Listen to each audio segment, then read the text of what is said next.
Os irmãos estão prestando atenção nas mensagens? Podem perceber que na sexta-feira houve uma introdução, no sábado de manhã e sábado à noite nós usamos para discorrer a história do reino desde a eternidade passada, sob o governo de Lúcifer, como que ele usurpou este reino, como que o Senhor então restaurou o reino e colocou nas mãos de Adão, e como depois passou para Israel. Ambos não exerceram, não executaram, não expressaram este reino. Pelo contrário, ficaram ambos subjugados no reino das trevas. E ontem à noite, como que o verbo veio, se fez carne, o próprio Deus se fez homem para resgatar este reino, restaurar esse reino.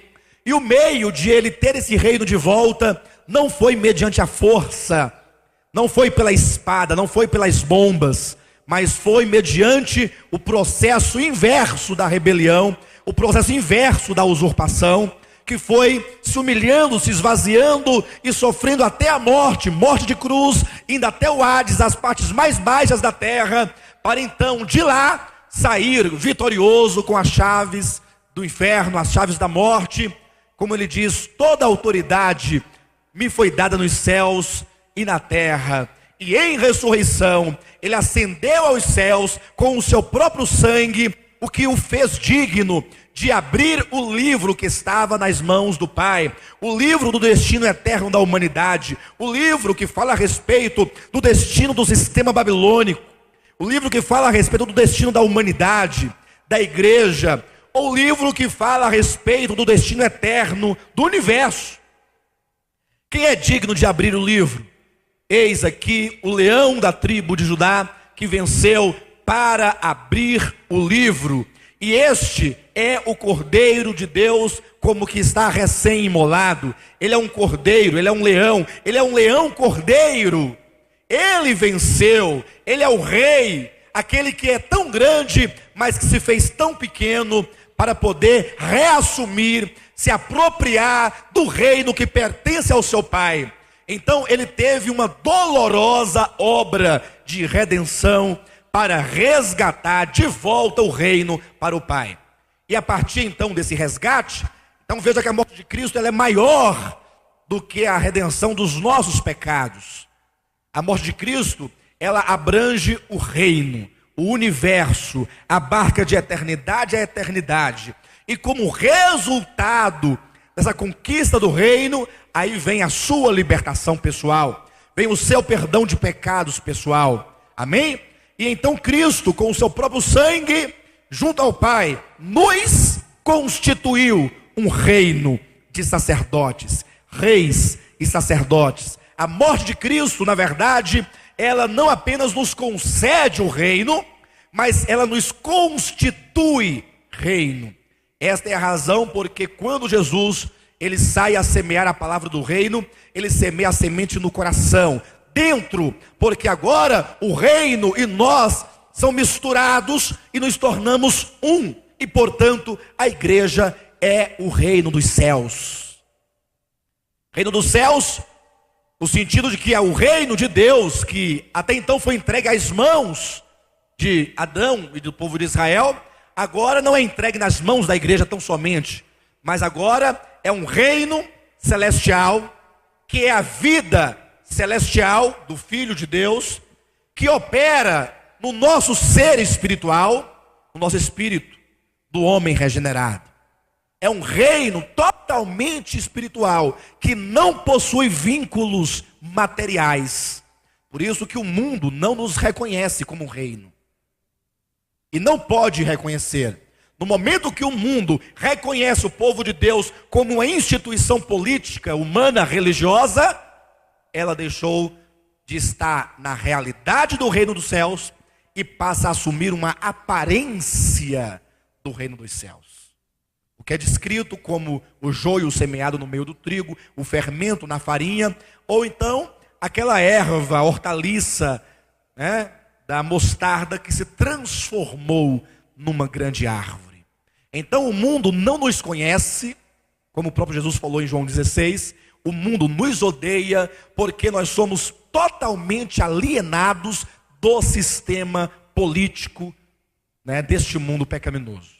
totalmente separado. A nossa natureza é celestial. Não tem como o mundo ver em nós esse reino, porque o reino é de natureza espiritual. Então o mundo não tem como conhecer o Espírito Santo. O mundo não conhece, não percebe, não sente, não reconhece. É um reino celestial, embora estejamos sobre a terra. Por isso que nós vamos ficar aqui 10 anos, 20 anos, 30 anos, e o que vai acontecer aqui é meramente ou tão somente espiritual. Os irmãos não verão nenhuma associação política ou nenhum reconhecimento político. Foi incrível na época agora das campanhas, veio aqui alguns deputados, candidatos aí, um passou aí, tentou entrar, mas não conseguiu entrar, porque os irmãos já informaram que nós não nos associamos. Teve um outro que chegou a entrar, sentou, né? E o deputado Exalci, né, que agora não está eleito, mas ele ficou como uma pessoa que estava carente de ouvir a palavra de Deus. E nós não compartilhamos com ele este microfone ou a plataforma para que ele pudesse falar algo sobre política, porque aqui é o reino dos céus. E no reino dos céus, o presidente da república não tem nenhuma maioridade, porque o reino dos céus é maior do que o reino dos homens, está acima. Então no reino dos céus, até os maiorais são servos uns dos outros, em nome de Jesus. Amém? Então a questão que está em pauta aqui agora é: vivemos a realidade do reino dos céus, ou vivemos, na verdade, a aparência do reino de Deus? Uma aparência que foi forjada por Satanás para enganar, para iludir. Convivemos hoje, na atual conjuntura, nessa tensão. É uma tensão, porque os filhos de Deus estão envolvidos em sistemas humanos. E você não sabe mais quando você toca a palavra do homem ou a palavra de Deus. Quando você toca o reino de Deus ou o reino dos homens. Está difícil, porque há uma mistura, de fato, no meio do povo. Então, essa condição do nosso viver atual vai determinar qual será o nosso futuro no dia da vinda de Cristo. Não me refiro ao futuro eterno, me refiro ao futuro imediato à vinda de Cristo, que se refere onde nós estaremos durante os 1000 anos. E é sobre este milênio que nós queremos falar esta manhã. Então o que nós vamos apresentar esta manhã, para muitos é novidade, para outros trará algum esclarecimento, para outros não vai ajudar quase nada, e outros muito menos. Não sei. Mas uma coisa é certa: ao entrarmos no entendimento da Escritura, restrinja seu coração. Cuidado para você não ser um rebelde e começar a trazer questionamentos a Deus. Paulo diz: quem és tu, ó homem, para discutires com Deus? O que é a discussão? Você está vendo que a pessoa está com a razão, está escrito, mas você fala: mas eu não concordo, não pode ser assim. Aí fica debatendo, né, aquele conflito. Ora, quem é o homem para discutir com Deus? Ou nós nos curvamos diante de sua palavra, ou então nós abrimos mão dela. Reino e salvação. Qual é a diferença? Vamos abrir a Bíblia em 2 textos. Eu quero que essa ala à minha esquerda aqui, ó, todos vocês, abrem Mateus capítulo 11, versículo 12. Vamos falar juntos, todos nós aqui? Desde os dias de João Batista, o reino dos céus é tomado por esforço, e os que se esforçam se apoderam dele. O reino de Deus, como é que se adquire o reino de Deus? Como é que se apodera do reino de Deus, do reino dos céus aí? De que maneira? Pelo esforço. Quem se apodera dele? Os que se esforçam. A palavra no grego para esforçar aí dá um sentido de alguém que está totalmente esfolado, literalmente falando. Há um esforço enorme, demasiado, para aqueles que pretendem tomar posse deste reino dos céus. Agora, o que esse texto dos irmãos aqui diz? capítulo 2, versículo 8 e 9 de Efésios. Versículos 8 e 9. O 10 nós vamos falar dele daqui a pouquinho. Daqui a pouquinho. Mas o 8 e 9 diz assim: pela graça, sois o quê? O que é tomado por esforço? O reino dos céus é tomado por esforço. Pela graça, sois salvos, mediante a fé. Isto não vem de vós, é um dom de Deus, não de obras, para que ninguém se glorie. Estabelece aqui uma distinção, e aqui é onde se estabelece a discussão arminiana e calvinista. Armínio dizia: para sermos salvos precisamos nos esforçar, porque para entrar no céu tem que haver muito esforço. Onde é que está o erro aqui de Armínio? É que o texto não diz que somos salvos por esforço. É que o texto não diz que entraremos no céu por esforço. Diz: o reino dos céus é tomado por esforço. Pai, pastor, e reino dos céus e o céu ou a salvação não é a mesma coisa? Não. Se você acompanhou de sexta-feira para cá e hoje até o final, você verá que não é. Reino é uma questão que acontece desde a eternidade passada. É algo que está sendo alvo de conquista, alvo de disputa, alvo de demanda. É algo que requereu a intervenção de Deus feito homem para readquiri-lo. Como foi que o Filho de Deus tomou posse do reino que estava usurpado por Satanás? Foi com esforço ou foi com graça?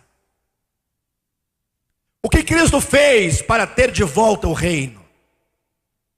Foi esforço? Quem esteve aqui ontem à noite? Como ele adquiriu esse reino? Foi pouco esforço? Foi muito esforço.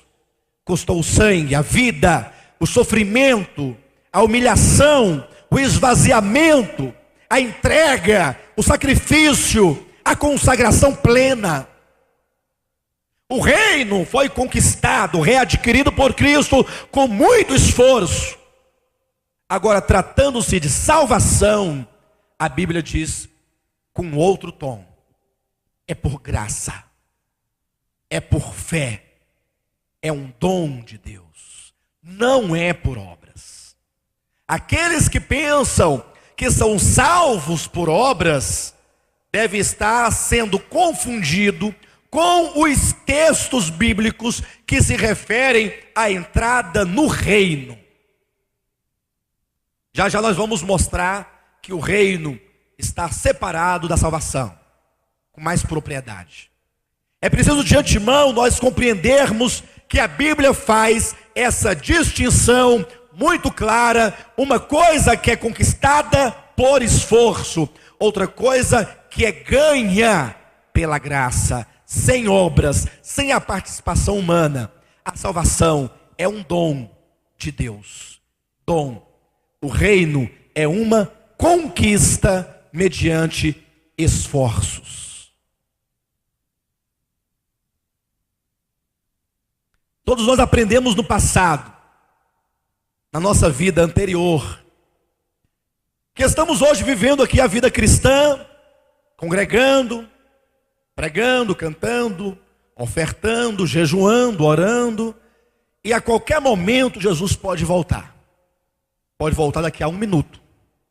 E quando ele voltar, aprendemos no passado, ele arrebatará a sua e vai levar a sua igreja para o céu.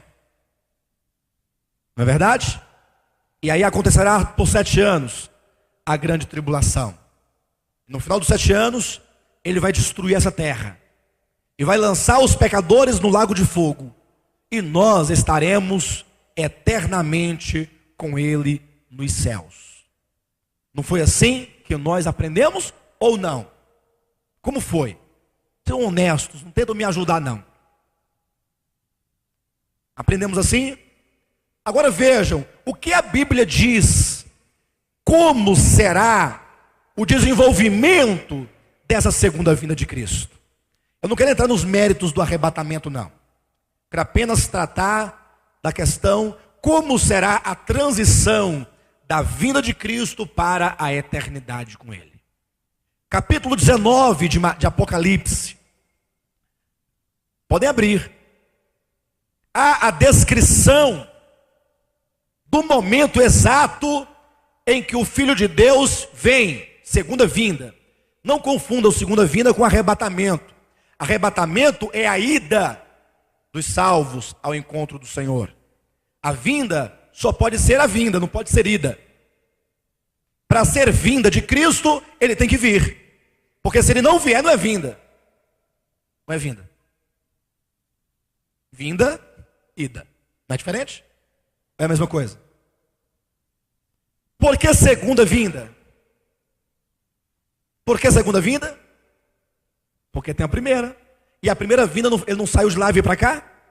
A segunda vinda ele tem que sair de lá e vir para cá também. Senão não é segunda vinda. E aqui no capítulo 19, eu não estou negando o arrebatamento, tá? Eu estou apenas enfatizando a vinda. Para que os irmãos não confundam uma coisa com a outra. No capítulo 19, versículo 11, descreve o momento desta vinda. Vi o céu aberto, e eis um cavalo branco, o seu cavaleiro se chama Fiel e Verdadeiro, e julga e peleja com justiça. Então João, na sua visão, ele vê o céu, e quando o céu se abre, o que ele vê? Um cavalo, e o céu, que se chama Fiel e Verdadeiro. E ele julga e peleja com justiça. A vinda de Cristo, a segunda vinda de Cristo, é uma vinda que tem como objetivo julgar e pelejar. Por que julgar e pelejar? Porque se na cruz, no primeiro encontro que ele teve oficialmente com Satanás, depois de sua queda, ali ele conquistou o reino por direito, por sangue derramado. Nesse segundo encontro, o Armagedon, ele vem para se apropriar daquilo que é dele. E ele simplesmente não vai entrar aqui e pensa que Satanás vai sair correndo dele, não. Satanás vai encará-lo face a face, até a última consequência. E uma coisa que o diabo não vai fazer, foi o que Saddam Hussein fez, se meter num buraco. Ele não vai fazer isso. Ele vai, como sempre é de seu costume, afrontar a Deus face a face. É o Armagedon. Por isso que diz que ele vem para pelejar e julgar. Só que ele o faz com justiça. Olha a descrição. Seus olhos são chama de fogo, na sua cabeça há muitos diademas, tem um nome escrito que ninguém conhece senão ele mesmo. Está vestido com um manto tinto de sangue, e o seu nome se chama o Verbo de Deus. E seguiam-no os exércitos que há no céu, montando cavalos brancos com vestiduras de linho finíssimo, branco e puro. Sai da sua boca uma espada afiada para com ela ferir as nações, e ele mesmo as regerá. Na sua vinda, ele vem para pelejar, ele vem para julgar e ele vem para reger. Ele vem reger nações. Não está dito que nós vamos para o céu e vamos ficar lá agora cantando de branquinho. Não, não. Na vinda ele vem para julgar, para pelejar e para reger as nações. E aqui tem uma expressão: pessoalmente. E pessoalmente pisa o lagar do vinho, do furor, da ira do Deus Todo-Poderoso. Não pensem que esse pisar é destruir a humanidade. Ele vai pisar o lagar. O lagar é somente ali os exércitos das nações que estão congregadas no Armagedon. Naquela região específica haverá um confronto de o Filho de Deus com o Anticristo, do exército de Jesus Cristo com os exércitos do Anticristo. Ele vai pessoalmente pisar o lagar, lá onde estão reunidos os exércitos. Não vai pisar as nações. As nações ele irá reger. O lagar ele irá pisar. Versículo 16: tem no seu manto, na sua coxa, um nome escrito: Rei. Então, para ele ser o Rei dos Reis, tem que ter um critério. Qual é? Para ele ser Rei dos Reis, tem que ter o quê? Nunca queira trazer uma resposta espetacular. A resposta é a mais óbvia possível. Para ele ser rei dos reis, tem que ter o quê? Reis. Como é que ele pode ser rei dos reis se não tem reis para ele reinar sobre os reis? É possível? Se ele é o rei dos reis, onde estão os reis? Tem que haver reis. Ou não? 17. Então viu um anjo posto em pé no sol e clamou com grande voz, falando a todas as aves que voam pelo meio do céu: vinde e reuni-vos para a grande ceia de Deus, para que comais carne de reis, carne dos comandantes, carne dos poderosos, carne dos cavaleiros, cavalos, carne de todos, quer livres, quer escravos, pequenos e grandes. E vi a besta e os reis da terra com seus exércitos, congregados para a peleja, ou para pelejarem contra aquele que estava montado no cavalo e contra o seu cavaleiro. Aqui há dois governantes, Cristo e o anticristo, seus exércitos, os exércitos de Cristo, congregados. É uma grande batalha. A Bíblia diz lá em Joel, capítulo 3, que este momento é chamado aqui o vale da decisão. Que decisão é essa? É a decisão que um dia começou a ser travada na eternidade passada, quando Lúcifer disse: eu exaltarei o meu trono e eu governarei a parte norte do universo. Ele afrontou a Deus, e Deus caminhou ao longo da história. Nesse percurso, ele morreu na cruz, ele foi humilhado, foi ultrajado, foi cuspido, foi insultado. E agora no Armagedon, Joel diz: aqui é o vale da decisão. Que decisão? De quem, por fim, será o reino deste mundo? De quem será? É a decisão. É o segundo encontro de Deus com o maligno. Deus na pessoa de seu filho, Satanás na pessoa do anticristo, face a face. Os dois representantes dos dois reinos do universo.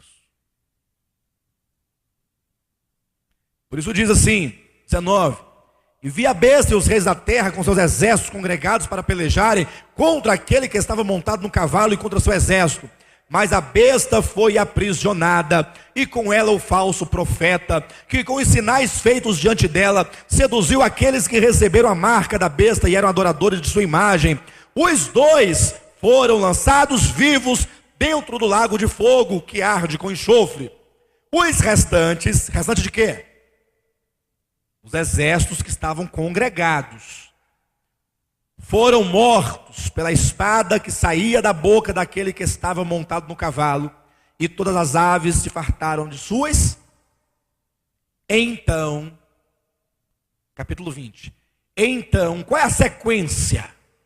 O que acontece com a segunda vinda de Cristo? Ele veio, ele desceu, ele prendeu a besta, ele prendeu o anticristo, falso profeta, ele pisou os exércitos, e agora o que ele fará? Qual é a sequência dos acontecimentos? Então vi descer do céu um anjo, tinha na mão a chave do abismo e uma grande corrente. Ele segurou o dragão, a antiga serpente, que é o diabo, Satanás, e o prendeu. Satanás será preso. Por quanto tempo? Atenção, Satanás neste momento não é lançado no lago de fogo. Ele precisará ficar preso no abismo por 1000 anos. Só para os irmãos terem uma ideia, capítulo 20, versículo 7. Quando, pois, ou quando, porém, se completarem os 1000 anos, Satanás será da sua atenção. Quando Cristo vier, o diabo será preso. Quando acabar os 1000 anos, Satanás será solto. Ou seja, quando Jesus Cristo vem, não introduz a eternidade. Não. Ainda existe um período, ou uma era, ou uma dispensação chamada 1000 anos, milênio. Há uma dispensação de 1000 anos. E no final dessa dispensação, o diabo ainda será solto. Haverá um novo conflito. Mas não um conflito de forças ou de decisão. A decisão foi no Calvário e no Armagedon. O Senhor apenas consumirá esse exército dele no final dos 1000 anos. Mas eu quero chamar a atenção dos irmãos para que vocês vejam que existe aí na Bíblia um período de 1000 anos antes da eternidade. Versículo 3: lançou-o no abismo, fechou-o e pôs selo sobre ele, para que não mais enganasse quem? Então se ele foi preso, para que ele foi preso? Então haverá nações sobre a terra? Mas pensava que Cristo ia vir, nós íamos para o céu, nos íamos para o inferno, está resolvido. Eu pensava assim, outrora. Vocês também pensavam assim? Mas vocês nunca tinham lido Apocalipse 19 ou 20? Leram? Está igual o pessoal lá de Mateus 13. Leram com os olhos, mas não enxergaram. Ouviram com os ouvidos, mas não ouviram.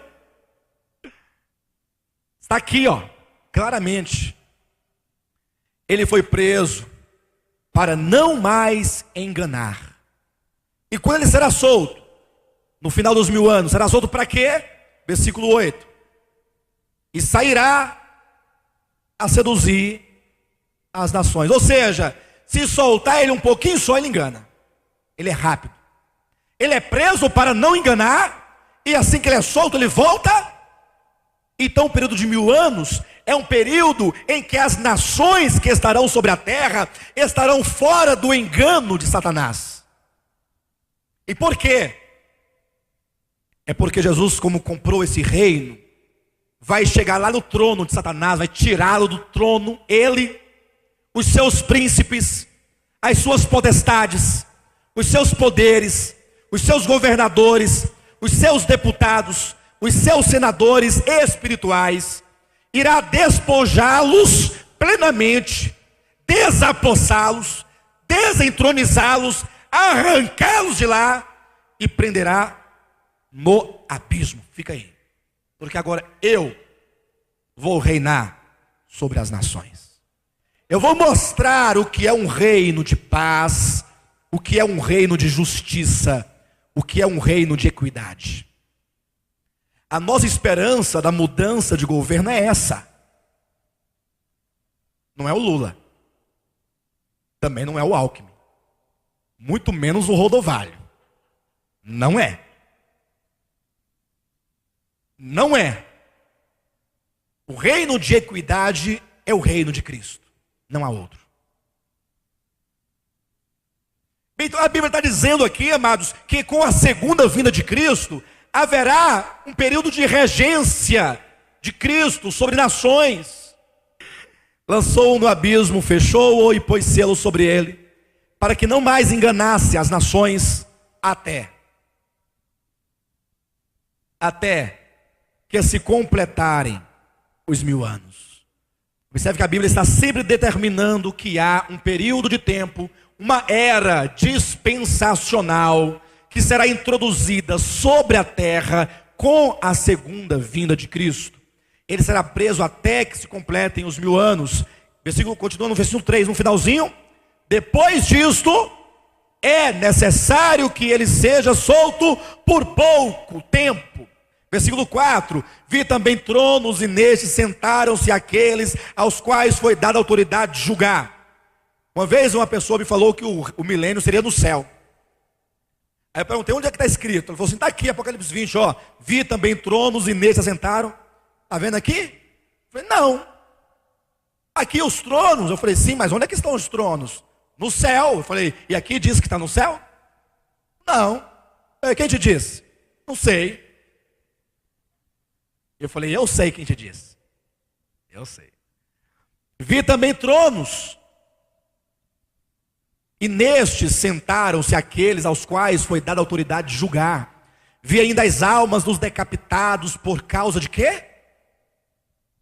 Os decapitados por causa do testemunho de Jesus.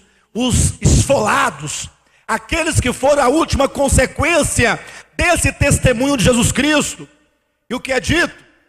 tantos quanto não adoraram a besta, nem tampouco a sua imagem, e não receberam a marca na fronte e na mão, e viveram e reinaram com Cristo por 1000 anos. Aqueles que haverão de reinar com Cristo por 1000 anos são os decapitados.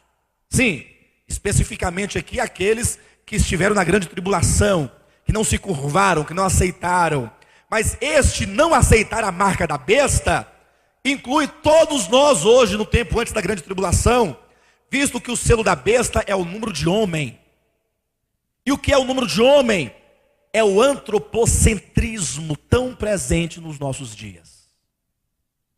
Se curvar diante da imagem que Nabucodonosor erigiu, cuja medida era 60 por 6, 66, 66, Apocalipse 18, 13, ou 13, 18, é 666, é número de homem, refere-se ao homem. Dobrar-se diante da imagem da besta é a adoração ao homem, é o voltar-se para si próprio ou para o outro homem, é ter o homem como objeto de adoração. E aqueles que hoje, mesmo antes da grande tribulação, muitos se prostram diante do homem e diante de si próprio, mas não se dobram diante de Deus. Agora há aqueles que, mesmo custando-lhe a vida, mesmo custando-lhe muitos esforços, eles não amam a própria vida. Capítulo 12 de Apocalipse, versículo 11: eles, pois, o venceram por causa do sangue do Cordeiro, por causa da palavra do testemunho que deram, e mesmo em face da morte, não amaram as suas próprias vidas. O reino dos céus é tomado por esforço. Mesmo em face da morte, não amam as suas próprias vidas. Versículo 5 de capítulo 20 de Apocalipse: os restantes dos mortos não reviveram até que se completem os 1000 anos. Esta é a primeira ressurreição. Bem-aventurado e santo é aquele que tem parte na primeira ressurreição. Sobre esses a segunda morte não tem autoridade. Pelo contrário, serão sacerdotes de Deus e de Cristo e reinarão com ele os 1000 anos. Não diz reinarão com ele a eternidade, é os 1000 anos. Existe um tempo de reinado sobre nações na terra que durará 1000 anos. Cristo vai governar por 1000 anos esta era vindoura. Esse período de 1000 anos é encontrado em toda a Bíblia. Lembram quando Jesus fala assim: olha, o pecado contra o pai e o filho tem perdão. Lá em Mateus capítulo 12, versículo 31. Mas o pecado contra o Espírito Santo não tem perdão, nem neste mundo, nem na era por vir. Quando ele fala nem na era por vir, ou em outras traduções, no mundo vindouro, essa palavra era, essa palavra mundo, significa um período específico de tempo. E eternidade não é contabilizada pelo tempo. Então, quando diz, nem neste mundo, nem no mundo vindouro, nem nesta era, nem na era vindoura, ele está dizendo durante o período de 1000 anos. Era, no grego aion, muitas vezes traduzida por geração, por era, por dispensação ou por mundo. Ou seja, desde quando diz que o Senhor estabeleceu o tempo, contagem de tempo, houve o tarde de manhã, o primeiro dia. Aí houve várias eras. A era dos patriarcas, a era da lei. Hoje estamos na era da graça. E quando acabar a era da graça, com a segunda vinda de Cristo, adentraremos a era do reino. 1000 anos essa era vai durar. A era em que o próprio Cristo vai reinar sobre nações. Então, quando diz, não há perdão nem nesta era, não há perdão nem neste mundo, nem no vindouro, nem na era vindoura, nem no mundo por vir, quer dizer, nem durante o reino milenar. Então, o pecado contra o Espírito Santo, que eu não posso falar o que é agora, mas posso adiantar que um cristão não tem como pecar contra o Espírito Santo, não tem perdão no reino milenar, durante esse período dispensacional de 1000 anos. Também nós temos, por exemplo, no capítulo 20 de Lucas, versículo 35, verifiquem algumas designações deste período. Capítulo 20, versículo 35, diz assim: mas os que são havidos por dignos de alcançar a era vindoura, isso aqui é palavras de Jesus, são palavras de Jesus, e a ressurreição dentre os mortos, não se casam, nem se dão em casamento. Aqueles que são havidos por dignos de alcançarem o quê? A era vindoura, é o período de 1000 anos. Eu pergunto, se aqui porventura estivesse se tratando da salvação eterna, eu perguntaria, tem alguém aqui digno de ser salvo? Digno. Algum cristão, algum teólogo é capaz de falar assim, olha, eu sou digno. Quem é digno? Tem em si próprio a dignidade. Ninguém é digno aqui? Que bom. Que bom que, referindo-nos à salvação, ninguém é digno. Nós somos salvos pela dignidade de Cristo, pelo sangue de Cristo, pela redenção de Cristo. Ele é o nosso substituto. Há palavras mais claras que as palavras de Isaías. Ele tomou sobre si as nossas dores, as nossas enfermidades, as nossas transgressões. O castigo que estava sobre ele nos traz a paz. É salvação, é substituição. Mas tratando-se da era vindoura, Jesus diz, os que são havidos por dignos. Há uma dignidade que você precisa conquistar para entrar no reino. Ah, pastor, não sei não, dignidade para entrar no reino. Lembra que Jesus Cristo fala assim, que os fariseus e escribas, quando oravam, quando davam esmola, e quando jejuavam, o faziam para serem vistos pelos homens? Não está escrito lá em Mateus capítulo 6? Eles faziam para ser vistos. Ele fala, em verdade vos digo que eles já receberam o galardão. O que quer dizer isso? Ele está dizendo o que com isso? O que eles queriam quando eles praticavam tais obras? Ele queria o louvor dos homens. Aí ele fala, quanto a vocês, quando jejuarem, quando ofertarem, quando orarem, ou quando fizerem qualquer outra coisa da prática de obras de justiça, não sejam como eles, façam em secreto, para que tenham galardão junto ao vosso Pai Celestial. Aí há a descrição do momento em que todos nós seremos julgados. E ele então chamará cada um pelo seu nome. E ele vai olhar então para cada um de nós. Vai dizer Hélio, o Hélio vai se apresentar diante do tribunal de Cristo.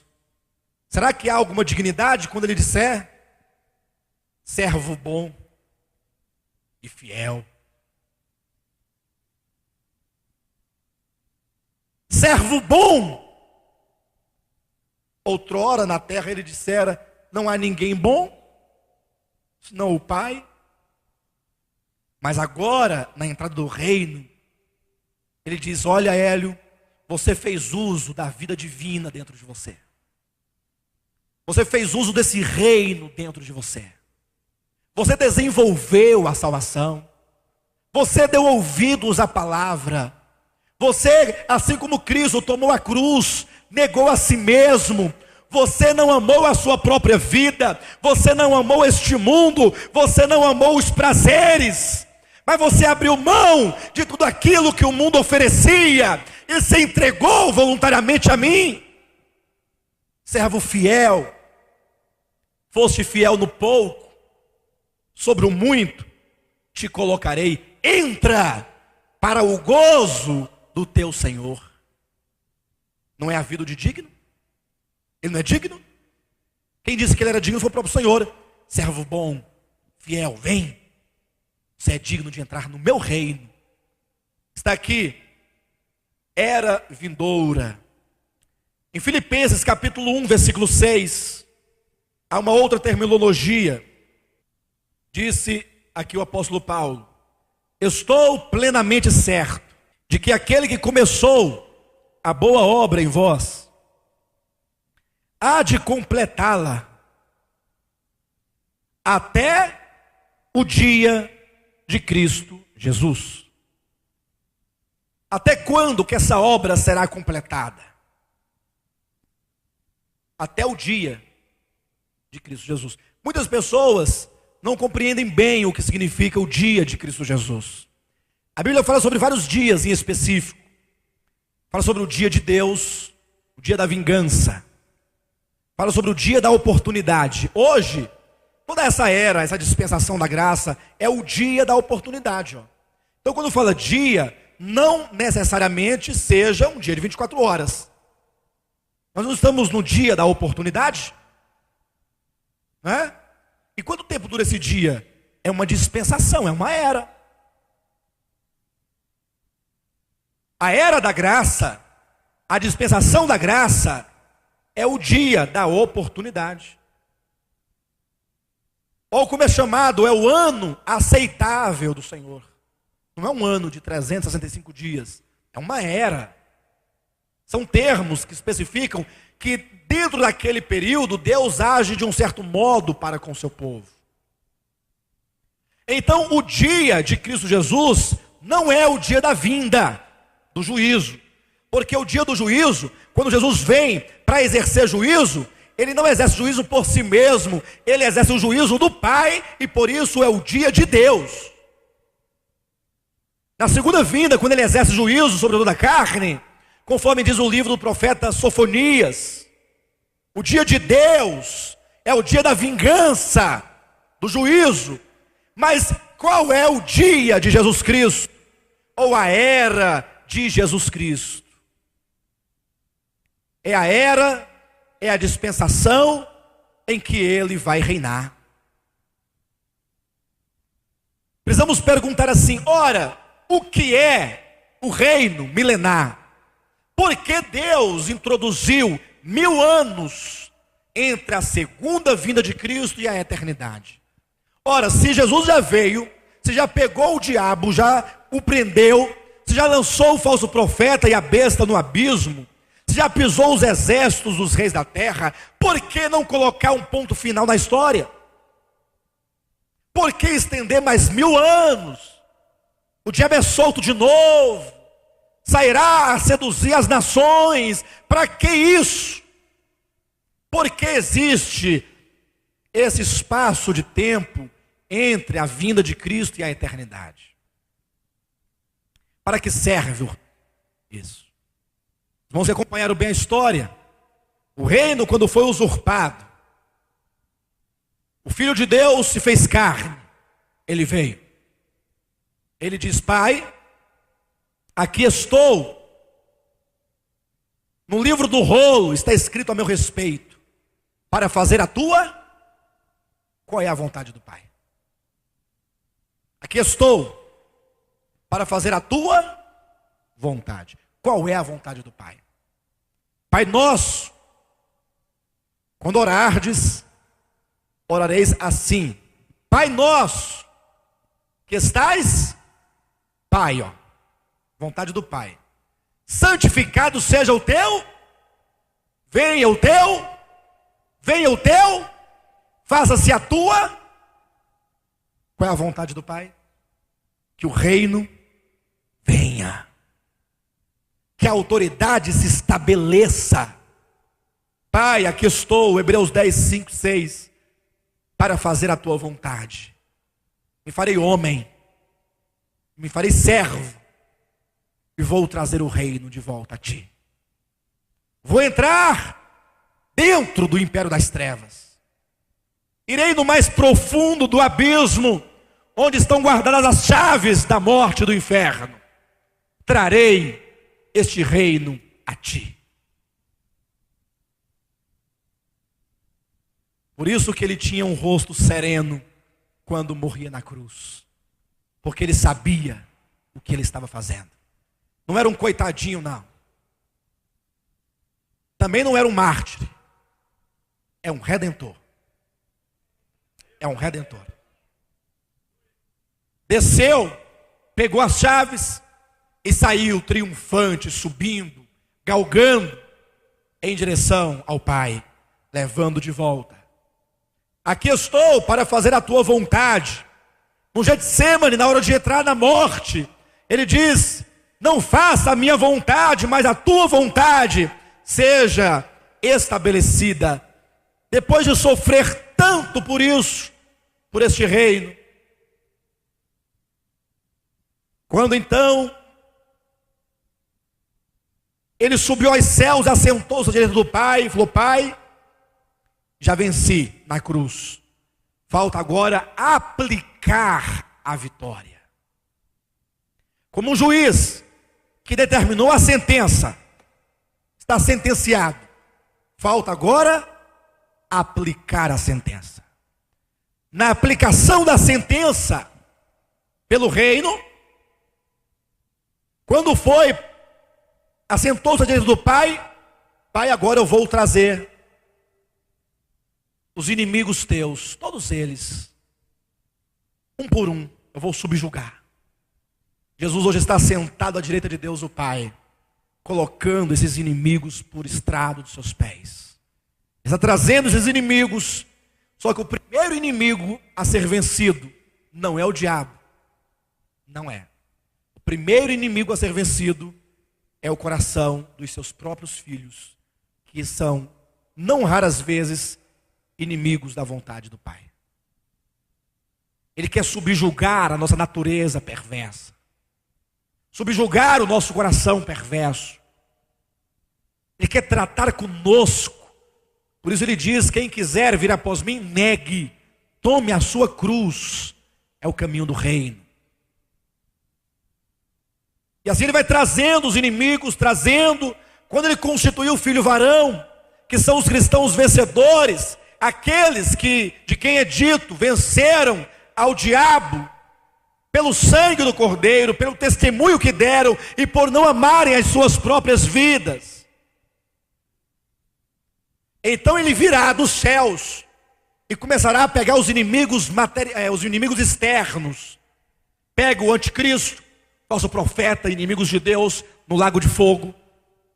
Pega Satanás, inimigo de Deus, com os seus principados e potestades, todo o seu reino espiritual, e o colocará no abismo, e o prenderá por 1000 anos. Fica aí, veja que ele está tratando, e as nações, e os reis da terra, ele pisa, ele mata ali no Armagedon, aqueles reis que se opõem ao governo de Cristo, e agora as nações olham para ele e ficam: nosso diabo já foi preso, nossos reis já morreram, os nossos demônios também já foram, nosso líder principal, o anticristo, também foi lançado no lago de fogo, e agora Jesus vai reinar.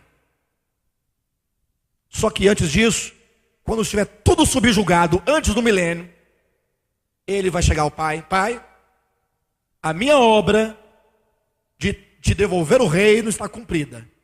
Já prendi o diabo, já prendi os demônios, os seus exércitos, os reis, já está tudo, destruí todos aqui, as nações estão todas subjugadas, aqui está aquilo que é teu, o reino.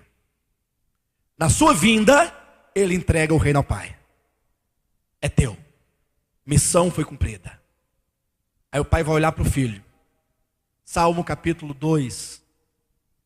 E dirá: filho, pede-me. Pede-me. Versículo 8 de Salmo 2. Pede-me, e eu te darei as nações por... O que é o reino milenar? É uma era de galardão. Eu vou dar àquele que conquistou o reino. Se Jesus conquistou o reino ao Pai, ele herdará por um período de 1000 anos, como uma forma de galardão, de salário.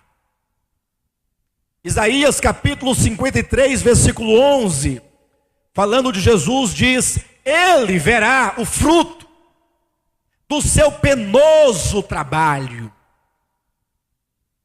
e ficará satisfeito. Ele verá o fruto do seu penoso trabalho. Então no final, na sua segunda vinda, no momento que ele fala: Pai, aqui está o reino de volta, o pai fala: então pede-me e eu te darei por herança as nações. Agora o pai diz: filho, você irá reinar sobre esse reino conquistado, este reino triunfante com teu sangue precioso, por 1000 anos. É o galardão de Cristo. Como homem, na qualidade de homem, temos que dividir a concepção de Jesus Cristo, homem e Deus. Porque como Deus não é necessidade de galardão, mas como homem, ele viveu, sofreu, trabalhou. Por isso é dito lá em Hebreus capítulo 2, falando de Adão, lá de Gênesis 1:26, e também da argumentação do salmista, capítulo 8 de Salmos, fala assim: vemos todavia Jesus. Quando fala Jesus, é uma referência à divindade ou à humanidade? Humanidade. Lembra? A virgem dará à luz um filho e lhe porás o nome de Jesus. Vemos todavia Jesus, aquele que por causa dos seus sofrimentos foi coroado de glória e de honra. Coroado, posição para reinar. Jesus, como consequência de sua obra, e a palavra aqui é obra, como consequência de sua obra, ele foi coroado para reinar. O Pai dará o reino por um período, por uma era de 1000 anos para Jesus. Mas os irmãos lembram que lá em Mateus capítulo 16, quando Jesus falou assim: olha, é necessário que o Filho do Homem vá para Jerusalém, seja morto, cuspido, insultado, e ao terceiro dia ressuscite dentre os mortos. Ele não estava aqui apontando o caminho da conquista do reino? E Pedro falou: Senhor, isso de modo algum te acontecerá. E ele diz: arreda, Satanás, porque tu não cogita das coisas de Deus, mas sim das coisas dos homens. Em seguida Jesus olhou para trás e falou assim: quem quiser vir após mim. Não é um convite de salvação. Esse vir após é: eu estou indo sofrer em Jerusalém, eu vou ser morto, crucificado, espancado, mas é o caminho da conquista do reino. Tem alguém, discípulo, que já creu em mim e que gostaria voluntariamente de se associar comigo nessa conquista do reino? Cristãos hoje tem muitos. E alguém falou no programa de televisão de ontem que nós temos essas músicas, essas luzes, dançamos, porque somos um povo feliz, salvo. É verdade. Mas quantos querem a cruz? A renúncia. Quantos querem? Se alguém quiser, o convite está estendido. Vir após mim, Jesus convida. Se Jesus, ele herda o reino por causa dos seus sofrimentos, morte, a obra de Cristo é a obra da renúncia, é um tratamento profundo com aquilo que está no coração. Se a obra de Cristo é uma obra de descer, se humilhar, se fazer homem pior que os homens, servo de homens, morrer, morte de cruz, vir após Cristo é passar por todos esses processos.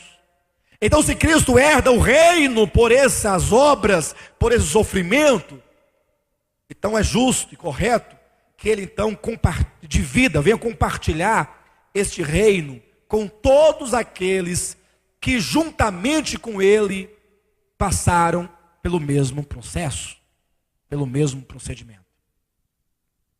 Abre o Apocalipse capítulo 2 e veja o que é dito a esse respeito. Apocalipse capítulo 2, versículo 26 em diante. ao vencedor. Observe que vencedor dá uma ideia de quê? De esforço, ou não? Aquele que ganha a maratona, que ganha uma Olimpíada, que ganha uma Copa do Mundo, ou que ganha uma partida de xadrez. Não pense que jogar xadrez é fácil, não.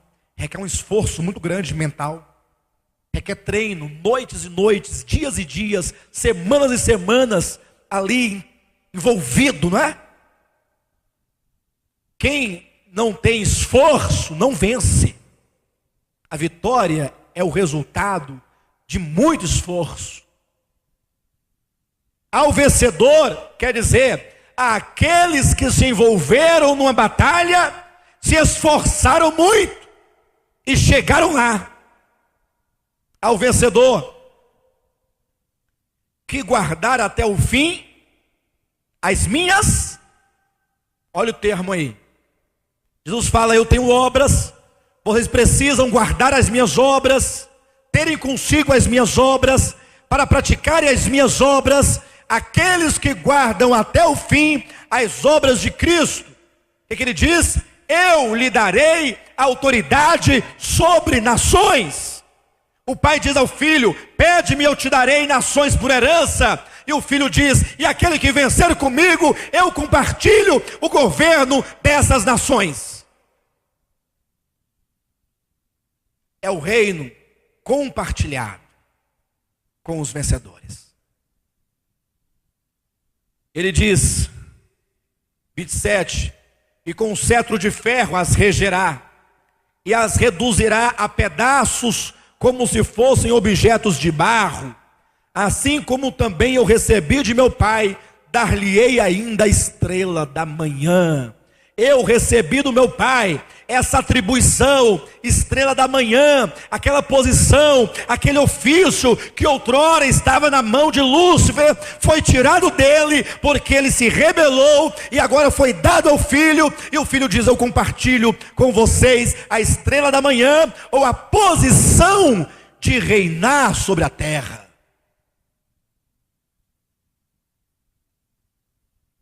Isso durante 1000 anos. Cristo receberá por galardão 1000 anos, e ele compartilhará conosco por 1000 anos. Requer esforço. Lógico, quando completarem os 1000 anos, acabou, aí virá a eternidade. E na eternidade, nenhum esforço será requerido. Estará na eternidade com Deus todos os que foram salvos pela graça. Então, quando diz que é graça mesmo, porque não requer nenhuma obra para entrar com Cristo para a eternidade, mas para entrar com Ele para o reino, é preciso ter obras, é preciso ter esforço. Por isso, cuidado com as igrejas aí fora, que promovem somente aquilo que apraz o seu coração. Cuidado.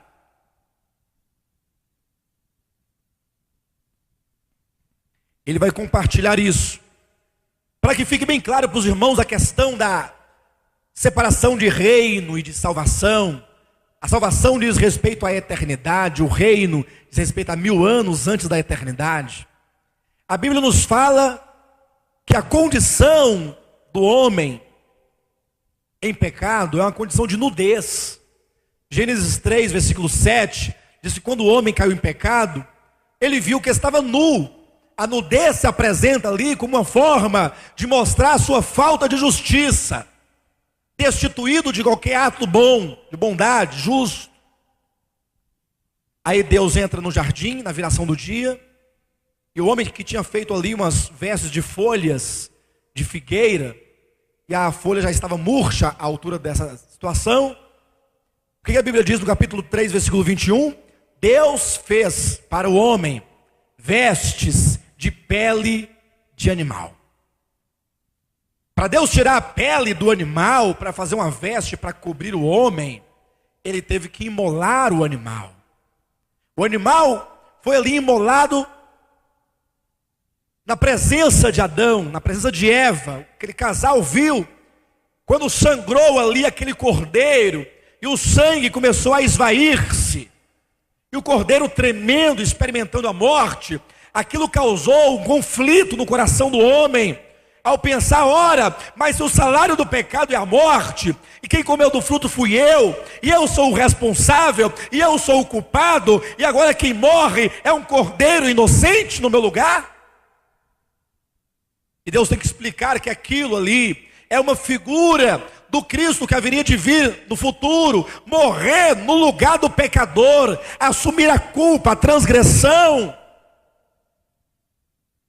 E agora Deus cobre o homem com aquela veste, de modo que quem olha para o homem não vê o homem, vê o cordeiro, vê a inocência do cordeiro, justificação pela fé, não lhe custou nada, custou a morte do cordeiro, quanto a ti está coberto com a justiça alheia, isso te dá direito à salvação. Somos salvos porque temos uma veste de pele de cordeiro.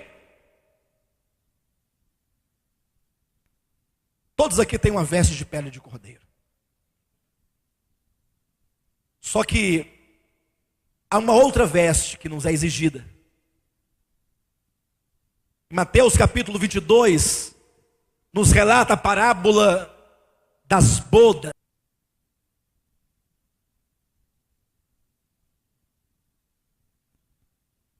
Eu não posso discorrer toda a parábola. Vou apenas fazer uma menção rápida.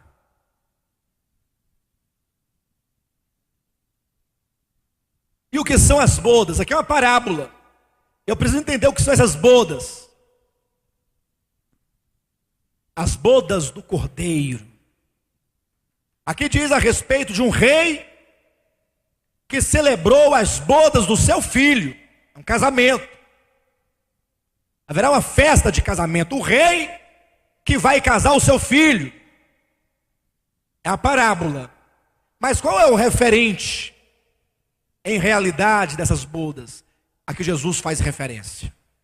Marquem aí com o dedo ou com uma folhinha e leia comigo Apocalipse capítulo 19, versículos 1 em diante. Depois dessas coisas ouvi no céu uma como grande voz de numerosa multidão dizendo: Aleluia! A salvação e a glória e o poder são do nosso Deus. Irmãos, há alguma necessidade de declarar isso? Não há? Há ou não há? Depende. Só há necessidade se a salvação, a glória e o poder for colocada em xeque. Quando alguém coloca em dúvida a glória e o poder de Deus, por desafio, por rebelião, como fez Lúcifer, é preciso declarar de quem de fato pertence a essas coisas. O capítulo 17 e o capítulo 18 de Apocalipse, que precedem o capítulo 19, fala da vitória de Deus contra a Babilônia. Babilônia é o sistema maligno de Satanás. Uma vez que é dito que a grande Babilônia foi destruída, porque os juízos de Deus sobre este mundo na grande tribulação vai destruir o sistema econômico, vai destruir o sistema religioso, vai destruir o sistema de prazeres pecaminosos. E uma vez que todo esse cosmo tiver sido vencido, aí os céus declaram: aleluia! Porque aleluia? Babilônia está destruída, então aleluia! Por isso, está vendo aí? Deus venceu o cosmo, Deus venceu o mundo, Jesus venceu Babilônia. Por isso, a salvação, a glória e o poder pertencem ao nosso Deus. É um brado de adoração. Versículo 2: porquanto Verdadeiros e justos são os seus juízos, pois julgou a grande meretriz que corrompia a terra com a sua prostituição, e das mãos dela vingou o sangue dos seus servos. Esta é a razão da declaração do aleluia. Segunda vez disseram aleluia. Por que aleluia de novo? Porque esse sistema nunca mais se erguerá. A sua fumaça sobe pelos séculos dos séculos. Ele destruirá o sistema babilônico e ele nunca mais se erguerá. Aleluia! Dizer aleluia não deve ser um hábito automatizado, insensível, sem consciência do que fala. Aleluia é quando você declara os feitos de Deus. Aleluia! E os 24 anciãos e os 4 seres viventes prostraram-se e adoraram a Deus, que se acha sentado no trono, dizendo amém. O que quer dizer amém? Nós concordamos com o brado dos anjos. Os anjos disseram aleluia e nós respondemos amém. Aleluia. Saiu uma voz do trono exclamando: dai louvores ao nosso Deus, todos os seus servos, os que o temeis, os pequenos e os grandes. Então ouvi como uma voz de numerosa multidão, como de muitas águas e como de fortes trovões, dizendo aleluia. E por que aleluia? Porque reina. E por que reina? Porque o grande sistema no qual reinava Satanás foi destruído. Então agora ele reina. Para ele reinar, o sistema tem que ser destruído. No original, no literal, pois passou a reinar.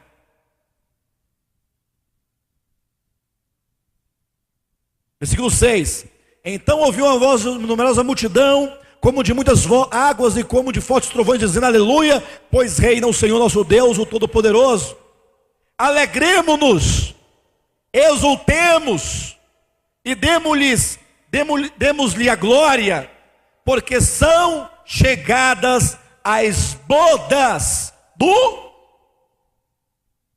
Chegou o reino, chegou as bodas do Cordeiro.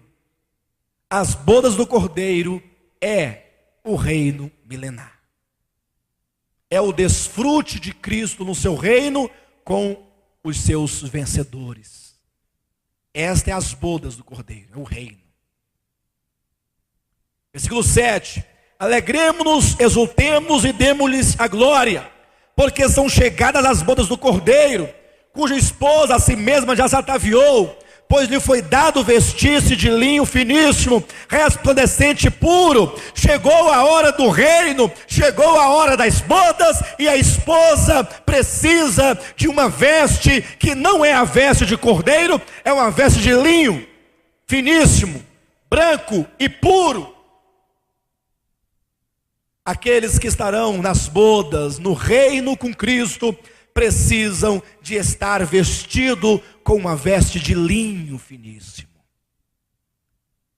A veste do Cordeiro, que dá a salvação, é fabricada pelo derramamento de sangue. Tem que imolar o Cordeiro e arrancar-lhe a pele. Mas essas vestes de linho vegetal, não animal, não precisa de derramamento de sangue para tecer as vestes de linho. Mas como o linho é um tecido cujas tramas são visíveis e claramente patentes aos olhos de quem quiser ver, o linho representa o trabalhar, o tramar, o entrelaçar as linhas e constituir um tecido puro. O linho é símbolo de um trabalhar, de uma fabricação intensa. Por isso que diz assim, no versículo 8, no finalzinho, porque o linho finíssimo são os atos de justiça dos santos. Atos de justiça que você e eu praticamos. A veste de pele de cordeiro são atos de justiça de Cristo. A veste de linho são atos de justiça dos santos. A pele do cordeiro nos dá uma veste para termos direito e acesso à salvação. A veste de linho, que são atos praticados por nós, nos dá o direito de reinar com Cristo por 1000 anos e estar no desfrute das bodas do Cordeiro. Aqueles que se unem a Cristo, na sua palavra, no seu ministério, no seu mover, uma vida de estar vivendo para Ele, adorando-o e sofrendo com Ele, porque todos aqueles que querem viver vida piedosa padecerão perseguições. Estão tecendo essa veste.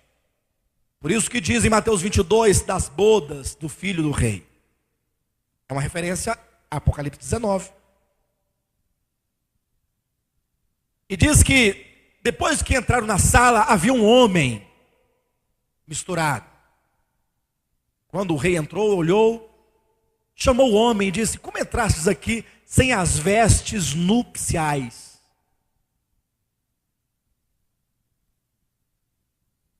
A Bíblia diz que o homem emudeceu. Por que ele emudeceu? Porque ele não argumentou. Ele não poderia falar: não, mas não estava nem sabendo de nada. Quando diz emudeceu, quer dizer, ele sabia que precisava de uma veste, mas ele não providenciou a veste. Ele preferiu levar a vida de modo qualquer. Mateus 22 não trata de salvação. A prova é que um rei estava realizando as bodas do seu filho. O tema de Mateus 22 são as bodas do filho do rei. E portanto as bodas do filho do rei, conforme Apocalipse 19, é o reinar com Cristo 1000 anos. Então cuidado para, ao ler Mateus 22, ficar encucado como se ali estivesse falando de salvação. Não, bodas, a Bíblia diz que é reino, e portanto é por esforço e não por graça e fé. Embora esses esforços sejam um exercício da graça de Deus, porque pelo homem sozinho ele não consegue fazer nenhum ato de justiça. São obras praticadas pelo Espírito de Deus. Agora é lógico que, tendo nós o Espírito de Deus, podemos negligenciá-lo ou não, viver para Ele ou não. Então aqueles que têm veste estarão nas bodas, e aquele homem que não tinha veste, o que diz lá no Mateus 22? O que aconteceu com ele? Versículo 11. Entrando porém o rei para ver os que estavam à mesa, notou ali um homem que não trazia veste nupcial, não trazia a veste de linho finíssimo, resplandecente e puro, que são os atos de justiça dos santos. Se o que é a veste nupcial? O que são as vestes nupcial? Apocalipse 19. O linho finíssimo, resplandecente e puro são os atos de justiça. Não precisamos inventar nada, é só ler os atos de justiça dos santos. Então este homem aqui, ele não tinha os atos próprios de um servo de Deus. Ele foi salvo pelo sangue de Cristo, pela graça, só que ele conduziu a sua vida relaxadamente. Ele era um servo negligente, que acreditava que não era necessário uma entrega, perdas, crente carnal. Esses que ao ouvirem a palavra falam: é verdade, palavra muito boa, é palavra de Deus, mas eu prefiro a minha igreja, na minha igreja tem campanha. Campanha. E a campanha, né? Prefiro a minha igreja, porque a minha igreja lá tem festas juninas, tem pagode, a noite do cafona. A Bíblia diz que nós devemos remir o tempo, porque o tempo se aproxima. Esse homem não tinha. Versículo 12. E perguntou-lhe: amigo, como entraste aqui sem veste nupcial? E ele emudeceu. Então ordenou o rei aos serventes: amarrai-o de pés e mãos e lançai-o para fora, vírgula, nas trevas, ali haverá choro e ranger de dentes. Porque muitos são chamados, mas poucos são os escolhidos. O que quer dizer muitos são os chamados? Vamos pegar essa palavra chamados, vamos voltar lá para o grego, onde foi escrita a Bíblia. A igreja, chamados, é eclésia. Chamados. A palavra igreja significa chamados.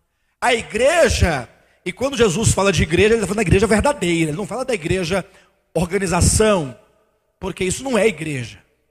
A gente chama de igreja institucional apenas para a gente poder entender a que se refere. Mas quando a Bíblia fala de igreja, são todos os chamados. Muitos são os chamados. Quem te chamou, Guaciara? Jesus. Se foi ele que te chamou, então você faz parte da igreja, dos chamados. E se ele chamou, foi porque antes da fundação do mundo ele te escolheu, te predestinou. E no tempo ele te chamou.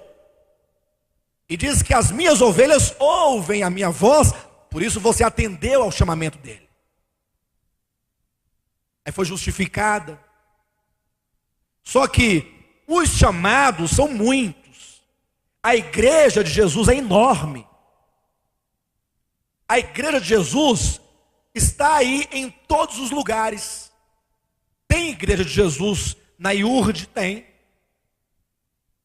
Pessoas que fazem parte da igreja lá. Na Batista, Presbiteriana, Assembleia. Tem aqui também gente que faz parte da igreja de Jesus. Então, como ela é muito enorme, muitos são chamados. Lembra lá em Apocalipse quando diz, no final de cada carta, quem tem ouvidos, ouça o que o Espírito diz às igrejas, ou o que o Espírito diz aos chamados. Igreja não é chamados? Então o Espírito Santo está hoje falando aos chamados. Chamados, ouçam a voz do Espírito de Deus, que fala a respeito dos desvios da igreja, do abandono do primeiro amor, da doutrina dos nicolaítas, da doutrina de Jezabel, da doutrina de Balaão, do casamento da igreja com o mundo, com a política, do antropocentrismo da igreja de Laodiceia. O Espírito está falando para a igreja, para os muitos chamados, mas quando diz, o Espírito diz às igrejas, em seguida diz ao vencedor. Quantos desses chamados vencem? Poucos são os escolhidos entre os chamados. Você tem a certeza que faz parte da igreja de Jesus Cristo, mas precisa ter a certeza que dentre os muitos, você será escolhido. Ser escolhido é porque você foi um vencedor, foi um cristão que venceu, que aceitou o convite a acompanhar o Cordeiro por onde quer que ele vá. Os irmãos lembram do caminho que eu disse que Deus começou a andar? Lembram? Eu disse que devemos saber de onde ele saiu e para onde ele vai. E falei, o mais importante é saber onde ele está. Hoje, eu pergunto, olhem para os vários modelos de ministério. Ali acontece isso, ali acontece outra coisa. Tem uns que estão fazendo campanha para ganhar dinheiro, outros estão fazendo pagode para poder dançar. boate evangélica, outros estão fingindo que são crentes, cada um faz uma coisa diferente. Eu pergunto, dentro do caminho de Deus, o que ele está fazendo hoje? Onde ele está agora?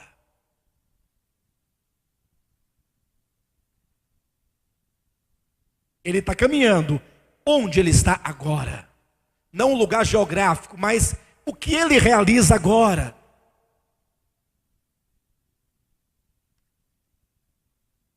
A guerra pelo reino está intensa.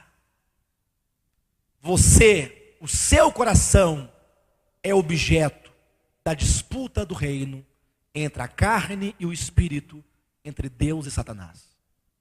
Você é o objeto da disputa desse reino.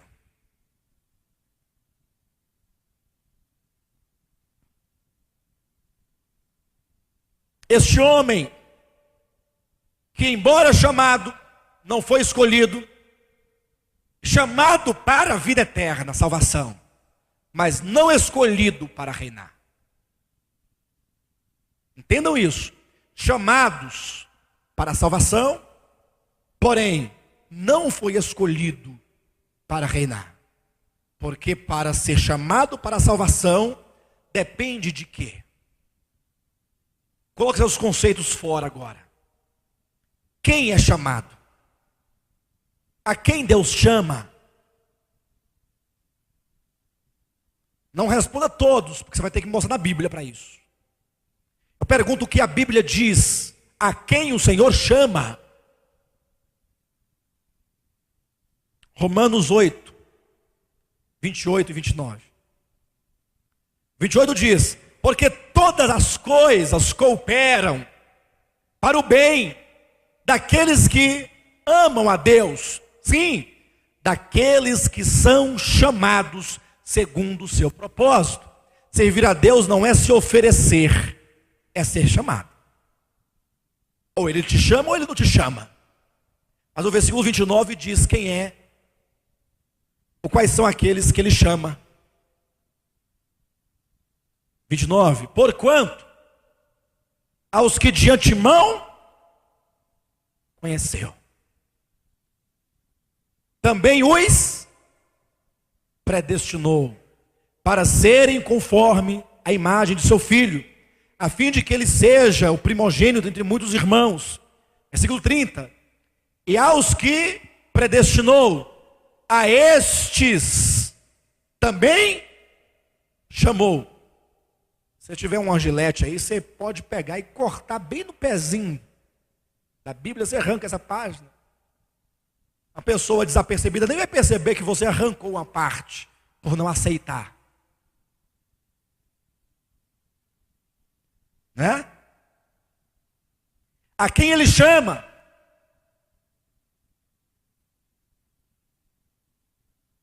A quem ele chama? Sim, ele chama quem? 30. E aos que predestinou, a estes, muitos são, esses muitos chamados foram predestinados, estarão com ele na eternidade, sim. Mas quantos destes predestinados e chamados são escolhidos para reinar? Serão escolhidos aqueles que hoje estão costurando essa veste nupcial. Não leve sua vida de qualquer maneira. Lembre-se, você tem uma veste a tecer. E como é que eu vou tecer essas vestes? Praticando os atos de justiça. E como é que é essas vestes, ou essas obras, ou esses atos de justiça? Foi aquilo que o irmão leu agora há pouco. Pela graça sois salvos, mediante a fé, isso não vem de vós, é dom de Deus. Versículo 9, não por obras para que ninguém se glorie. Vem versículo 10, porque somos feitura dele. Você é feitura de Deus. Feitura, ali no grego é obra-prima. Você foi criado, gerado, regenerado por ele. está falando do primeiro nascimento da carne, está falando do nascimento do Espírito. Pois somos feitura, você foi gerado pela vida de ressurreição, pela vida divina, em Cristo Jesus, para as boas obras. Não qualquer obra, mas as obras que foram preparadas de antemão, para que andássemos nela. Não basta fazer a obra que você quer fazer, tem que ser as obras que Ele já tem preparado para praticarmos. E que obras são essas? Aquele que guardar até o fim as minhas obras, disse Jesus, eu darei autoridade sobre nações. As obras são as obras de Cristo, é o caminho do reino, é o caminho da cruz, é o caminho da renúncia, é um tratamento do coração, não é mudança do cabelo, não é mudança das unhas, não é mudança das vestes, é mudança da alma, é mudança do caráter, é mudança da pessoa. E ontem um irmão me perguntava, nem sei mesmo se ele está aqui hoje, se eu sou contra o bom vestir, a boa conduta. Ou se quando Deus muda o interior, não muda o exterior também. Falei, não, Ele não muda o exterior não, Ele só muda o interior. Mas quando o interior está mudado, o resultado disso é um exterior também mudado. Porque nós somos externamente ou exteriormente o que somos interiormente. Tenha um coração mudado e suas vestes mudará. Tenha um coração mudado e você vai tratar bem as pessoas, vai pagar o que deve, vai deixar de mentir, vai deixar de enganar, de falar mal. Tenha uma vida mudada interiormente e você não vai ter coragem de ficar mostrando seus seios para as pessoas. Parece feio falar isso, mas é verdade o que eu estou falando. E se eu não falar para vocês, quem vai falar? Não é? Muda o coração pelo poder do Espírito Santo. A carne diz, eu quero assim. A cruz de Cristo fala, não, nega. Quando você nega, dói, mas é mais um ponto na sua veste que você está tecendo. E aqueles então que não constituem tal veste, o que acontecerá com eles? Cristo veio, vai adentrar o reino. Aqueles que possuem veste, aqueles que têm atos de justiça, aqueles que viveram e seguiram o Cordeiro por onde quer que ele vá, aqueles que ingressaram na prática do ministério de Cristo, entram com ele e reinarão sobre nações. Ao vencedor que guardar até o fim as minhas obras, eu darei autoridade sobre nações. E aqueles que são chamados, e se são chamados é porque foram predestinados, então serão salvos na eternidade, mas não têm a veste, para onde irão? Durante esta era, que é uma era de galardão, é uma era de recompensa. Está aqui, ó. Então ordenou o rei aos serventes, amarrai-o de pés e mãos e lançai-o para fora, vírgula. Ah, então existe uma esfera de glória. Aqui é chamado a sala do banquete do rei. Então aqueles que não têm a veste não podem ficar dentro da sala do banquete real. Não podem ficar dentro da sala de núpcias, da festa das núpcias, das bodas. Estes ficarão de fora. Perderão a entrada no reino. Não poderão estar com ele no reino. Ficarão fora do reino. Observem que essa interpretação da parábola não é uma interpretação arbitrária. E por que não é? Porque quando diz que há umas bodas, eu não posso falar que é salvação. Eu tenho que perguntar à Bíblia o que é bodas. E a Bíblia tem que me responder. E ela me responde que é o reino. Apocalipse 19. Quando diz muitos são chamados, eu tenho que saber o que são chamados. É igreja. E por que foram chamados? A Bíblia diz, porque foram predestinados. Então são salvos. E este homem, por que não entra? Porque não pode permanecer dentro da boda, ou das bodas, ou das núpcias, porque não tem veste. Então será lançado para fora, estará fora dos limites do reino, e portanto, nas trevas. Trevas porque no reino é a esfera gloriosa de luz. Por isso que diz que nós somos transportados para o reino de luz do seu Filho. Fora do reino é um lugar de treva. Ali haverá choro e ranger de dentes. Os irmãos lembram quando, falando ali sobre Esaú e Jacó, no livro de Hebreus capítulo 13, fala que Jacó desprezou o seu direito de primogenitura. Ele trocou o direito da primogenitura por um prato de lentilha. Eu falei quem?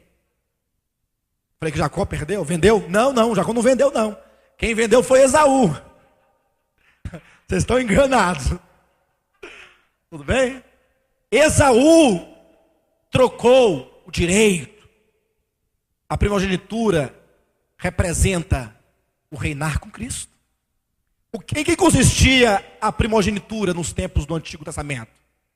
O direito à realeza, ao trono, ao sacerdócio e à porção dobrada da terra.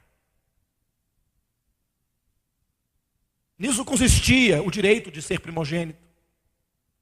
Ele falou, não, eu vou trocar o meu direito de reinar, de ser sacerdote, de tomar posse da terra, por um prazer passageiro. Quando todavia passou o tempo, ele trocou por quê? Porque como o direito era algo futuro, e ele disse, eu tenho fome agora. Ele não contemplava o futuro, mas são os cristãos que vivem um momento. Bem, se eu tiver um momento de prazer, de sexo, de prostituição, de adultério, depois a gente conversa o futuro. Se eu tiver um momento aqui de prazer, na gandaia, com a cerveja, com os amigos, com a música, depois do futuro a gente vê. Vivendo o momento, como fez Esaú, saiba, o tempo vai passar. O tempo vai passar. Esaú pensava que nunca chegaria o momento de receber a primogenitura. Mas quando chegou, que ele entrou desesperado lá com a comida lá para oferecer ao seu pai. E o pai falou assim, filho, eu já abençoei o teu irmão. A Bíblia diz que ele começou a chorar, rasgar suas vestes, desesperado, desgrenhando os cabelos, dizendo, pai, mas não existe nenhuma bênção para mim, no que tange a primogenitura. Muitos naquele dia, diante do tribunal de Cristo, dirão, mas Jesus, não tem aí, nem que seja dentro do reino, num cantinho, não quero trono, não quero coroa, apenas um lugarzinho, para eu não ficar de fora. A Bíblia diz que com lágrimas, Esaú buscou lugar de arrependimento e não encontrou. Muitos daquele dia buscarão lugar de arrependimento e não encontrarão. Por isso haverá choro e ranger de dentes. Uma alma desesperada por contemplar o reino chegou. Era verdade, o que foi pregado era verdade. Eu não dei atenção, eu não achei que seria tão rápido. E agora, o que significa buscar lugar de arrependimento? Ah, se eu pudesse voltar lá no mês de abril de 2007, em que aquela conferência foi ministrada, eu teria mudado o meu procedimento. Se eu pudesse voltar no tempo, eu mudaria de vida. Mas muitos daquele dia perceberão que não tem como voltar. Não há lugar de arrependimento. Não tem. Ficarão de fora. Haverá choro e ranger de dentes. Ao passo, como diz lá em Mateus capítulo 18, Há uma outra parábola que fala sobre o tratamento para com os irmãos, 18, versículo 23 a 35. Contamos uma parábola em que um homem tinha uma dívida para com o rei. Uma dívida muito alta. E o rei mandou chamar aquele homem e então falou: paga-me o que tu deves. E ele falou: não tenho, não posso, não tenho com que pagar. E o rei falou assim: então manda prendê-lo, ele, a sua família, seus filhos, até que pague a dívida. Preste atenção. E o homem caiu prostrado diante do rei, clamando por misericórdia, que lhe permitisse, lhe desse tempo, que ele pagaria, mas que aguardasse com paciência. E o rei, comovido, o perdoou a dívida, diz: está perdoado, vai embora, vai em paz, não me deve mais nada. Esse é o perdão da graça. Nós não temos como pagar nossa dívida. O Senhor nos perdoou, perdoado. Mas em seguida diz que ele encontrou um amigo dele, ou melhor, um conservo dele, ou um inferior, um subordinado a ele, que lhe devia bem menos, quase nada, muito pouca coisa. Ele, agarrando então o seu conservo, humilhou, disse: paga-me o que tu deves. E ele falou: não posso pagar. Falou assim: então vou prender a ti e a tua família até que tu me pagues. E o homem então implorava, pelo amor de Deus, que não fizesse isso, que lhe desse tempo, que ele lhe pagaria.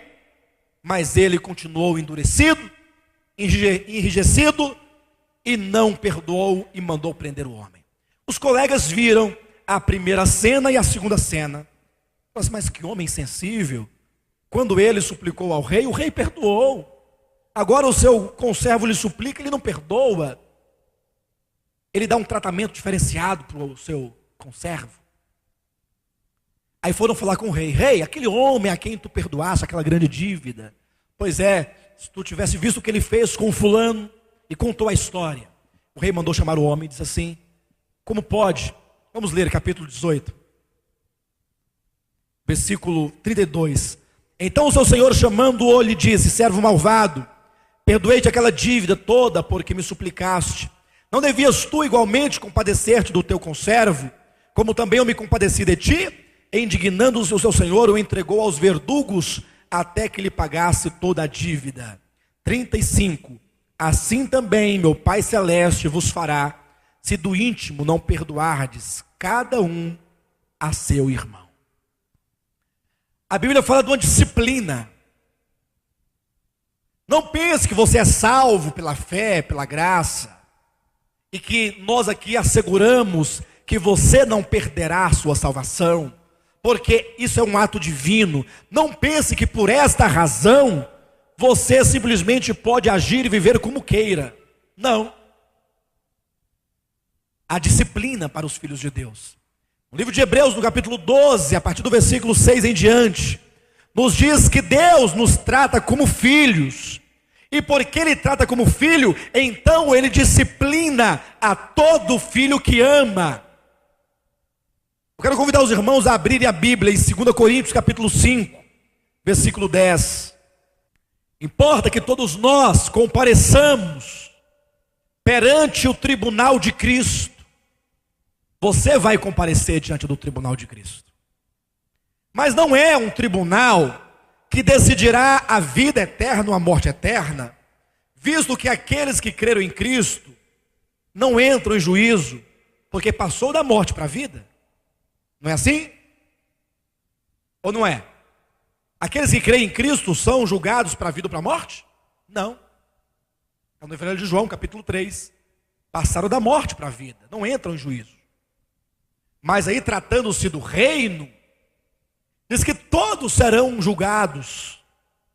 Importa que todos nós compareçamos perante o tribunal de Cristo, para que cada um receba segundo o bem ou o mal. Os irmãos sabiam que cada um vai receber segundo o bem ou o mal que tiverem feito? Se isso se tratar de salvação, como muitos acreditam, Eu pergunto, a salvação é pelo bem ou o mal que o homem faz?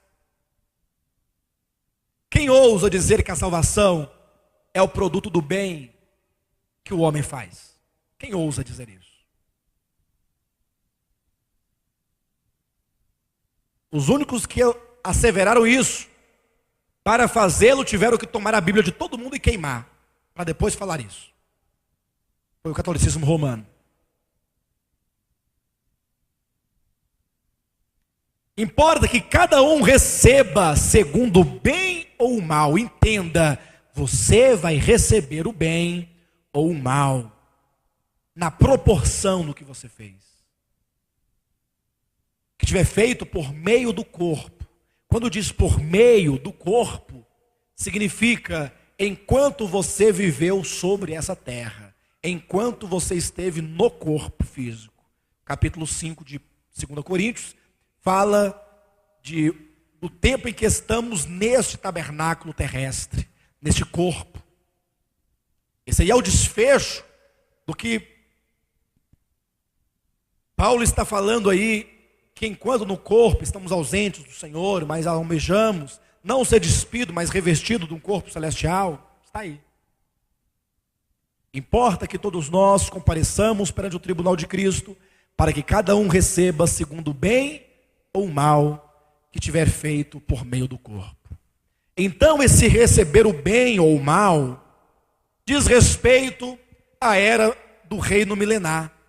Muitos naquela era do reino milenar vão receber o bem, o galardão de reinar com Cristo por 1000 anos. Como diz em Lucas capítulo 19, que fala a partir do versículo 11, daqueles que reinarão sobre uma cidade, sobre 2 cidades, sobre 5 cidades, é na proporção. Por exemplo, hoje tem um principado do Brasil que governa. Não tem um principado lá em cima? Quem será, ou quem vai tomar o lugar daquele principado, eu não sei. Mas deve ser algo grande. Ser colocado na posição de príncipe sobre uma região tão grande. Eu tenho uma certeza sobre isso, que não será eu. Porque para poder ocupar essa posição de príncipe sobre o Brasil, ou que seja sobre qualquer outra nação, é algo muito grande. O galardão no reino, talvez eu reine aí sobre uma cidade. Já é muita coisa, né? Tá bom. Sobre um bairro, né? Bispo da igreja em Ceilândia, se eu reinar sobre Ceilândia já está de bom tamanho. Né? Será na proporção. Certa ocasião chegou a Jesus a mãe de Tiago e João e diz assim: Jesus, diga, minha filha, quero te fazer um pedido. Pois não, pode fazer. Quando tu entrares no teu reino, que fores ali entronizado no reino, permita que meus 2 filhos, Tiago e João, se assentem ao teu lado, um à direita e o outro à esquerda. Olha que o trono de Cristo é o reino, é o governo sobre toda a terra. Ela queria que Tiago estivesse do lado dele, sobre toda a terra. Na verdade, o trono de Cristo é o topo do reino sobre toda a terra. É o trono principal. É o rei dos reis. É o maior galardão. Agora, que tem um lugar à direita e outro à esquerda, tem.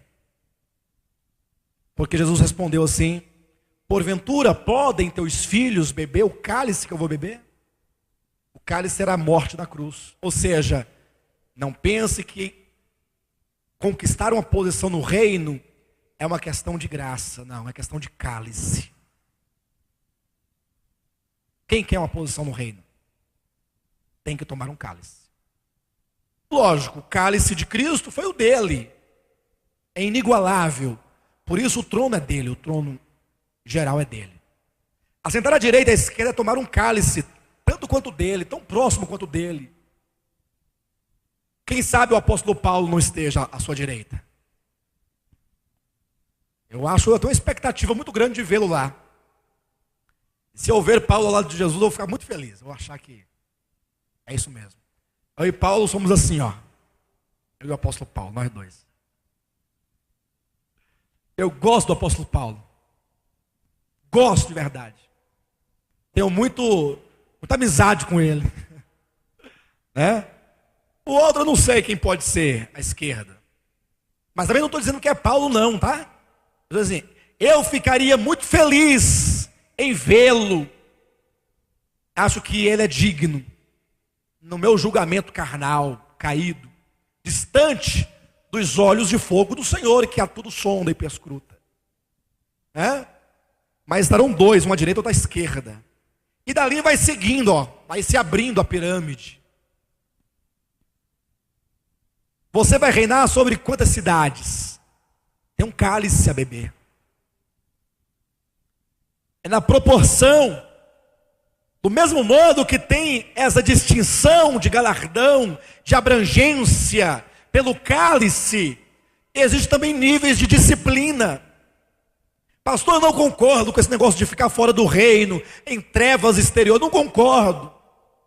Mas você concorda sobre o reino, sobre a posição no reino? Se eu concordo.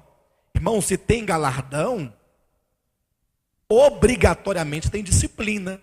Porque o galardão não é pelo que fez, e a disciplina é por não fazer. Se tem o galardão, tem a disciplina, é inevitável. Ou se não tem disciplina, também não tem galardão. Sim, tira tudo. Porque galardão e disciplina é o salário por aquilo que fazemos, que não contabiliza para a salvação, mas tão somente contabiliza para o reino. É por isso que Paulo vai explicar lá em Tessalonicenses capítulo 1, versículo 5, na segunda epístola, que a entrada no reino requer sofrimentos.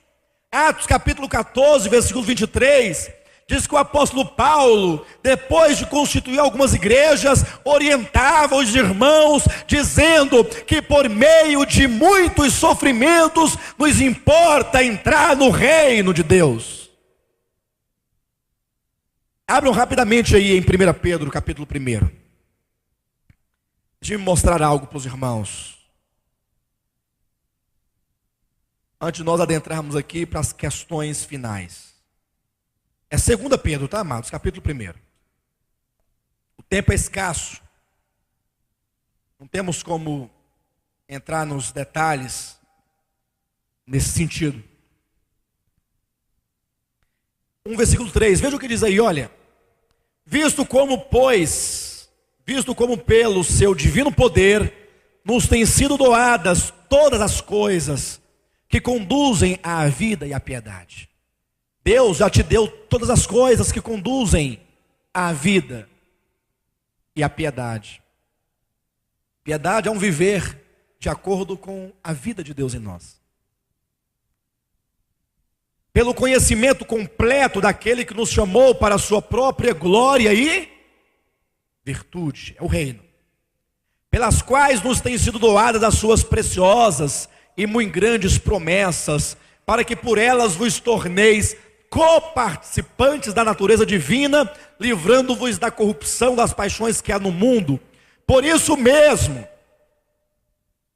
vós, atenção, reunindo toda a vossa diligência, associai com a vossa fé a virtude, com a virtude o conhecimento, com o conhecimento o domínio próprio, com o domínio próprio a perseverança, com a perseverança a piedade, com a piedade a fraternidade, com a fraternidade o amor. O apóstolo nos convida a crescermos, a irmos associando a essa nossa fé a prática de uma vida cristã saudável.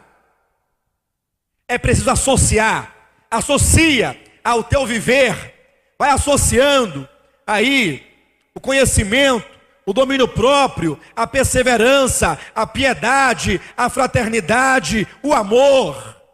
Versículo 8. Porque estas coisas existindo em vós e em vós aumentando, são os atos de justiça, né? Fazem com que estejais, ou com que não estejais, nem inativos, nem infrutuosos no pleno conhecimento de nosso Senhor Jesus Cristo. Pois aquele a quem estas coisas não estão presentes é cego, vendo só o que está perto, esquecido da purificação dos pecados de outrora. Versículo 10. Por isso, irmãos, procurai com diligência cada vez maior confirmar a vossa vocação e eleição, porquanto procedendo assim, não tropeçareis em tempo algum. Versículo 11, diz para o seu irmão: pois desta maneira, fazendo assim, é que vos será amplamente suprida a entrada no reino eterno de nosso Senhor e Salvador Jesus Cristo. Qual é a maneira que nós garantimos uma ampla entrada no reino? Fazendo essas coisas, procedendo, adicionando perseverança, domínio próprio, fraternidade, amor, virtude, conhecimento, fé. É uma vida de intensidade na prática da vida cristã, vivida no corpo de Cristo. O livro de Daniel descreve como será o desfecho final de todas as coisas. Aquela visão, ele mostra como que uma grande pedra será cortada da montanha, sem auxílio de mãos, e será lançada contra a estátua. Aquela grande estátua que é vista na visão, ou no sonho de Nabucodonosor, representa a grande Babilônia. Não a Babilônia material, mas a grande Babilônia espiritual, que ao longo das eras tem sido erigida. Cosmo, os reinos do mundo que se opõem ao governo de Jesus Cristo. É dito que em um dado momento, uma pedra será lançada contra essa estátua. Essa pedra, no contexto de Daniel, é o reino de Deus que virá dos céus para destruir a estátua, para destruir os reinos do mundo, para destruir o cosmo, para destruir o sistema, a grande Babilônia. Aquela pedra que vem vindo é Cristo e os seus vencedores, que vem para tomar posse de um reino, que vem para assumir o governo dessa terra. É o que está descrito em Apocalipse capítulo 11. É o cavalo branco e seu cavaleiro e seus exércitos que vem marchando para a peleja, para julgar e para reger a terra. E o Apocalipse traz alguns esclarecimentos sobre o reino. Vamos ler 3 versículos de encerramento. Apocalipse capítulo 11, versículo 15. O 7º anjo tocou a trombeta e houve no céu grandes vozes dizendo: o reino do mundo se tornou de nosso Senhor e do seu Cristo, e ele reinará pelos séculos dos séculos. Veja, o reino do mundo se tornou.